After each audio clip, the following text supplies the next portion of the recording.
Todo gaúcho guarda memórias de maio de 2024.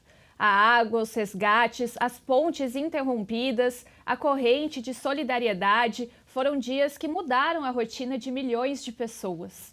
Agora, uma pesquisa inédita do Instituto Brasileiro de Geografia e Estatística, o famoso IBGE, nos ajuda a entender o tamanho desse impacto. No Simplifica desta semana, vamos te explicar como esse levantamento foi realizado, quais foram os principais resultados e como esses dados podem ser importantes para o futuro do Rio Grande do Sul. Eu sou a Victoria Urbani, comigo estão Helena Moura e Martina Santos. Olá, gurias! E aí, Vicky? Oi, Helena. Oi, quem nos acompanha. Tema super importante, né? A gente vê os reflexos da enchente até hoje. Então, super importante essa pesquisa do IBGE.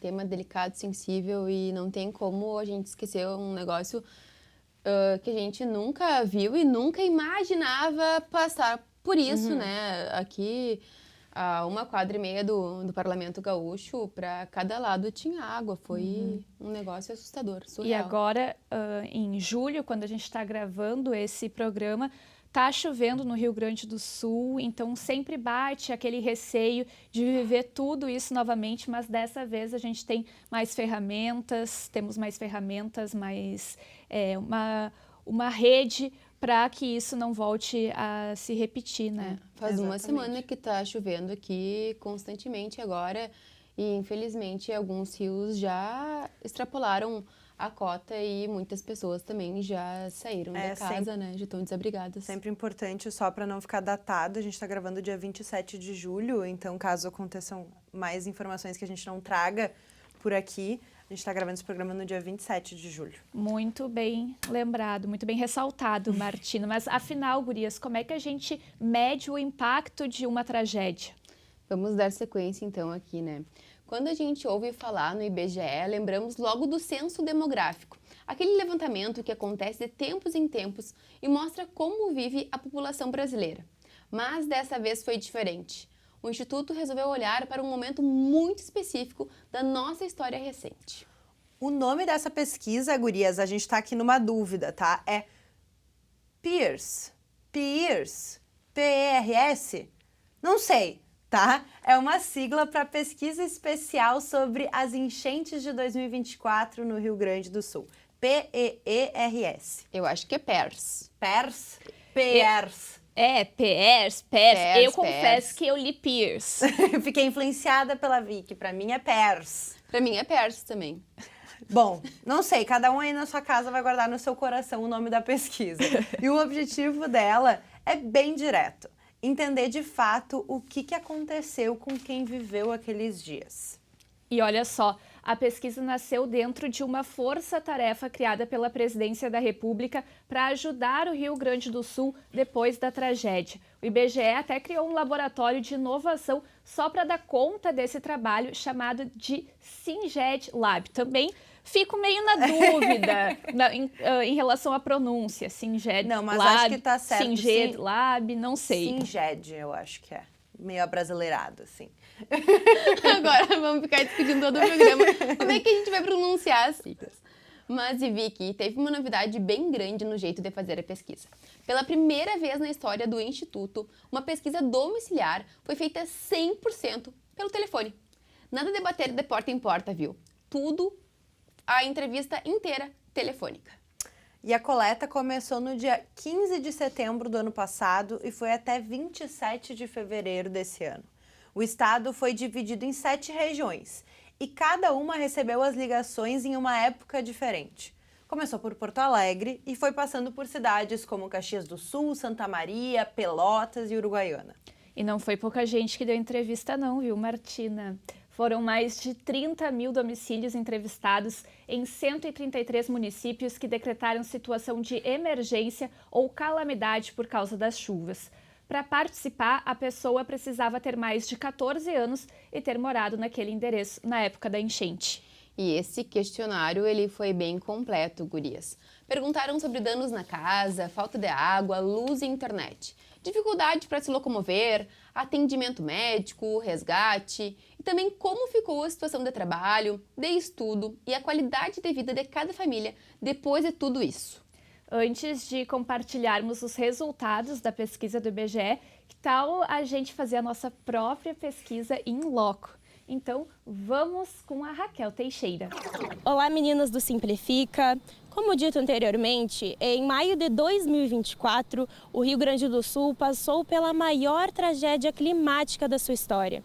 2 anos depois, a pergunta que fica é o que permanece na memória das pessoas que passaram por esse período. E ainda, será que o estado está pronto para uma possível nova enchente? Nós viemos às ruas para saber um pouco mais. Quando tu lembra das enchentes de 2024, qual é a primeira coisa que vem à cabeça? A primeira coisa que vem à cabeça é que eu me pegou desprevenido e eu estava indo a pé para o Alegrete, porque eu moro numa pensão e lá pegou água também. Aí, como eu não tinha o que fazer, sem saber para onde correr, eu estava indo para o Alegrete, até baixar a enchente, normalizar para poder voltar para Porto Alegre. Perder tudo de novo. Tu vai perder móveis, tu vai perder casa, tu vai perder muita coisa. Porque a gente não sabe se a água vai subir mais, se a água vai baixar. Porque quando abaixa a gente vê a proporção do estrago que fez, né?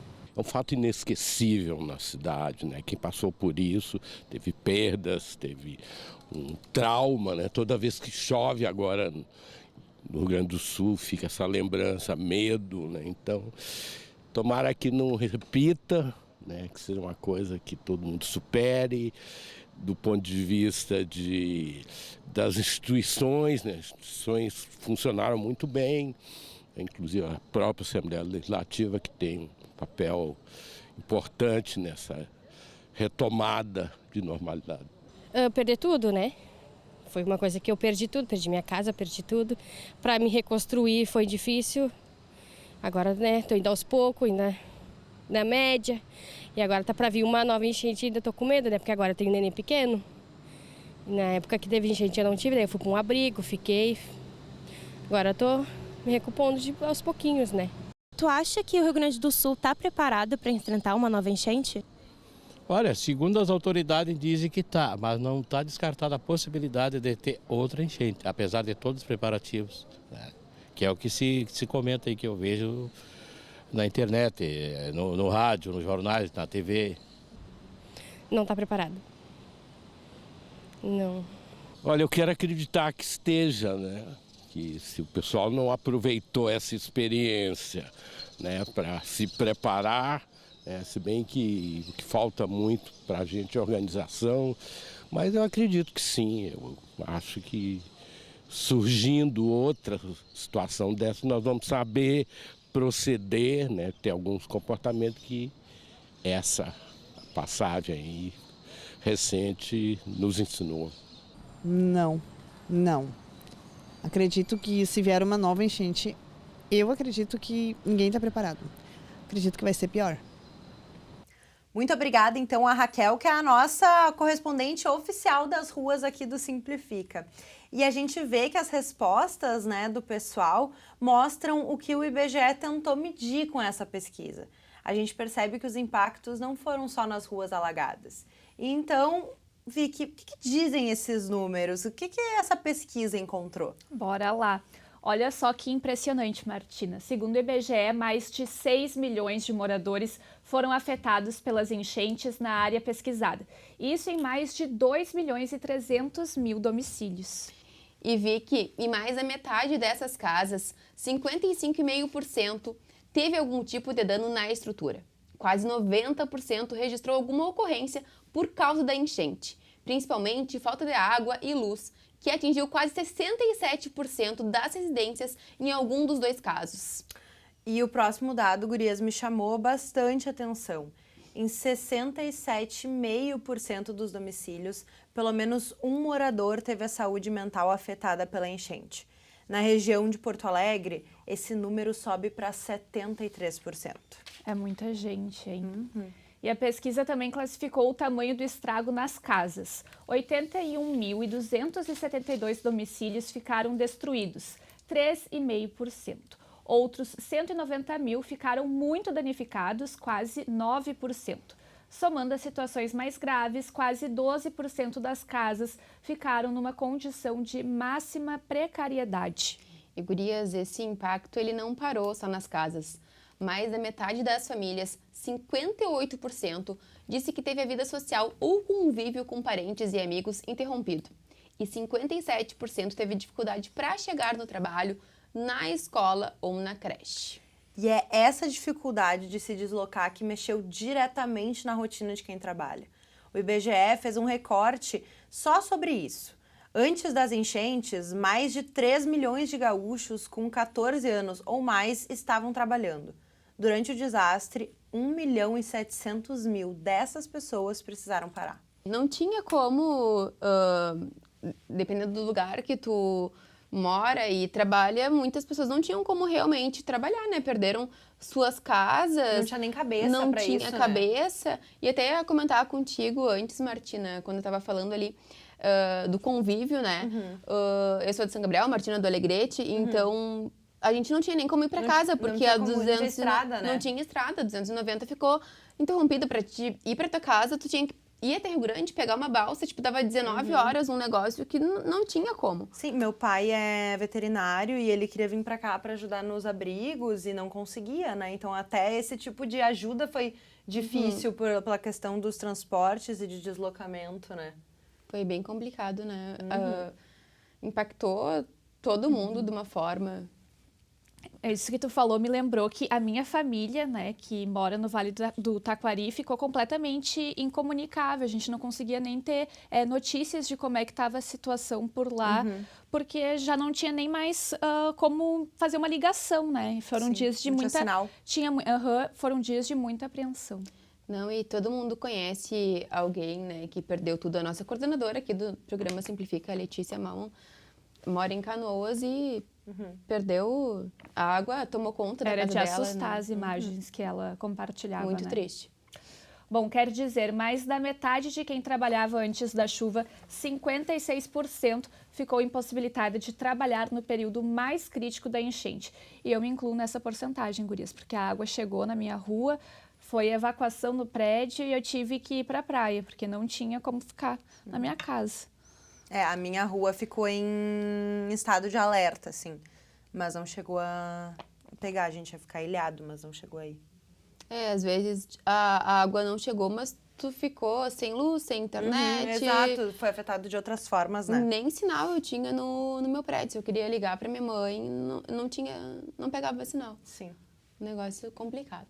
E na educação, então, foi ainda mais grave. Quase 80% dos estudantes que frequentavam escola, creche, faculdade, deixaram de ir às aulas por causa das cheias. Bem complicado isso, né, gurias? E tem ainda mais uma conclusão que o IBGE chegou. Quanto maior o dano na casa, maior a chance de a pessoa ter ficado sem trabalho. Entre quem parou de trabalhar, 63% morava em casa com algum dano estrutural. Entre quem não precisou parar, esse número cai para 38%. E mesmo com o mercado de trabalho voltando a um nível parecido com o de antes, a renda não se recuperou do mesmo jeito. 1.450.000 moradores disseram que a renda do trabalho ficou menor na época da coleta, se comparado com antes da enchente. E, gurias, o poder público ele tentou ajudar nessa hora. Segundo a pesquisa, 484 mil domicílios, quase 21% do total, tiveram algum morador que recebeu auxílio financeiro ligado às enchentes. E faz sentido que esse auxílio tenha chegado justamente para quem mais precisava. Entre os domicílios com dano na estrutura, quase 89% recebeu o benefício. Mas nem tudo na pesquisa é sinônimo de piora, viu, gurias? Quando perguntam sobre a qualidade de vida em geral, 56,5% dos moradores diz que ela ficou praticamente igual a de antes da enchente. Ainda assim, quase 25% sentiu piora, contra 17% que sentiu melhora. E os serviços públicos também entraram nessa conta. O acesso à saúde piorou para 22% dos moradores. E o escoamento da água na chuva, que tem tudo a ver com o risco de uma nova enchente, piorou para quase 30%. E é exatamente esse tipo de informação que transforma a peers, em muito mais do que um retrato do passado. Ela vira ferramenta de planejamento para o futuro. E é aí, gurias, que essa pesquisa chega até o Parlamento Gaúcho. Os dados levantados pelo IBGE servem de base para pensar políticas públicas de reconstrução, de assistência social e, principalmente, de prevenção a novos desastres climáticos. O próprio IBGE diz isso claramente. Os dados coletados de forma experimental vão servir para subsidiar o planejamento de políticas estruturais e a criação de planos de prevenção e resposta rápida. Não só aqui no Rio Grande do Sul, mas em qualquer lugar do Brasil que venha enfrentar uma tragédia parecida. Isso porque, gurias, infelizmente, a enchente de 2024 não foi uma questão climática isolada. Um estudo que investigou as causas do desastre apontou 11 fatores que ajudaram a agravar a tragédia. Entre eles, o modelo de ocupação do território e a falta de priorização de políticas públicas de prevenção. Nesse cenário que uma pesquisa como a PERS ganha peso, ela não fica só no número de casas destruídas. Ela mostra o efeito em cadeia. Quem perdeu a casa, perdeu a rotina e muito provavelmente teve a saúde mental comprometida. Entender essa cadeia é o primeiro passo para evitar que ela se repita. E 1 ano e meio depois da maior tragédia climática da história do Rio Grande do Sul, os números da pesquisa mostram que a reconstrução vai muito além do tijolo e do cimento. E que o custo humano de uma enchente segue sendo pago muito tempo depois da água baixar. A pesquisa completa, com todas as tabelas por região do estado, está disponível no site do IBGE. Fica aqui o nosso convite para conhecer mais esse levantamento que ajuda a entender e também a prevenir os efeitos de um desastre que mudou a vida de milhões de gaúchos. E por hoje é só, gurias. A gente espera, a gente torce que a gente não passe por tudo isso de novo, porque tem várias coisas aqui que a gente não comentou, né, no dia a dia, mas tu ia no mercado, nem água, tudo era limitado. E os efeitos na saúde mental que a gente comentou, eu acho que a gente pode dizer assim, todas nós tivemos a nossa saúde mental afetada. É impossível passar por uma situação como essa e passar ileso, né? Não sentir, mesmo que a gente não tenha perdido nada, a gente se coloca, né, na posição de ver pessoas que a gente gosta, que a gente conhece, passando por isso, perdendo o fruto do seu trabalho, né? Sim, e é uma questão que continua reverberando, né? Agora a gente comentou que a gente está uma semana chovendo sem parar e é impossível não parar para pensar, e se acontecer de novo, o que vai acontecer? O gaúcho ficou muito traumatizado quando começa a chover, né? Então a gente vê que não é uma coisa que deu e passou, continua reverberando, né? Não, e outra coisa, a gente fala dessa tragédia de maio de 2024, mas em setembro, se eu não me engano foi setembro de 2023, a gente também já tinha passado por uma enchente, alguns municípios já tinham sido bem afetados. Depois em novembro, se eu não me engano. Mussum ali, Estrela, Encantado, e depois de novo. Então, assim, que nem vocês estavam falando, a gente fica guardando dinheiro para comprar ali uma casa, parcela, os móveis, e aí vem essa chuva e leva tudo. Então, tu reconstruir a tua casa inteira, né? As fotografias, gurias. Né? A gente tipo, os viu registros, histórias, memórias, tudo por água abaixo. E a gente viu também, a gente falou agora de alguns municípios, Roca Salles, ficou uma cidade prejudicada. Hoje a cidade já não é nem mais a mesma, né? Sim. Muito triste, mas assim, que a gente não passe por isso de novo. Então tá. Bom, agora vamos com a equipe que faz esse programa junto com a gente. Na direção de imagens temos o Fernando Loureiro, na operação de câmera Wagner Lacerda, na edição e operação de áudio Luciano Pinheiro e Wagner Gomes. No TP, quem está no TP hoje? Levi Góes! Tu falou errado, teria que ter falado. No TP, Levi Góes. Falei sobre o nome dele certo, né? Falou. Tá, Eva, acertei. Quem mais, gurias? Na edição de vídeo, Marcelo Suzin. Na coordenação, Letícia Malman e Luciane Fagundes. Então, é isso. Até semana que vem. Tchau. Música